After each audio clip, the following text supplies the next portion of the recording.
कर्मचाऱ्यांकडून लाच स्वीकारणाऱ्या महिला अधिकारीस लाचलुचपत प्रतिबंधक विभागाच्या अधिकाऱ्यांनी पकडले रंगेहात।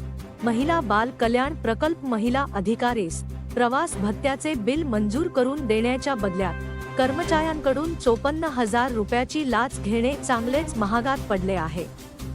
कारण लाचलुचपत प्रतिबंधक विभागाच्या अधिकाऱ्यांनी या महिला अधिकारीस लाचेची रक्कम स्वीकारताना रंगेहात अटक केली आहे।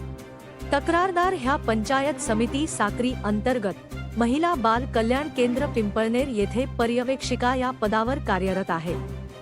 तक्रारदार व त्यांचे इतर 6 कार्यालयीन सहकारी असे सर्वांचे 9,37,533 रुपये एकत्रित प्रवास भत्त्याचे बिल मंजूर होऊन प्रत्येकाच्या बँक खात्यात जमा झाले असता त्यानंतर श्रीमती शुभांगी बनसोडे यांनी तक्रारदार व त्यांचे सहकारी कर्मचारी यांना त्यांच्या कक्षात बोलावून घेऊन प्रवास भत्ता मंजूर झालेल्या कर्मचाऱ्यांचा प्रवास भत्ता काढून दिल्याच्या मोबदल्यात प्रत्येकाकडून 10% प्रमाणे एकूण 93,000 रुपये जमा करून आणून देण्यास सांगून पैसे दिले नाही तर पुढील प्रवास भत्त्याची बिले काढून देणार नाही असे सांगितल्याने तक्रारदार या संदर्भात लाच लुचपत प्रतिबंधक विभागाच्या अधिकाऱ्यांना या सर्व प्रकाराची माहिती दिली व त्यानंतर लाच लुचपत प्रतिबंधक विभागाच्या अधिकाऱ्यांसमोर लाच स्वीकारताना या महिला अधिकारीस अटक करण्यात आली आहे।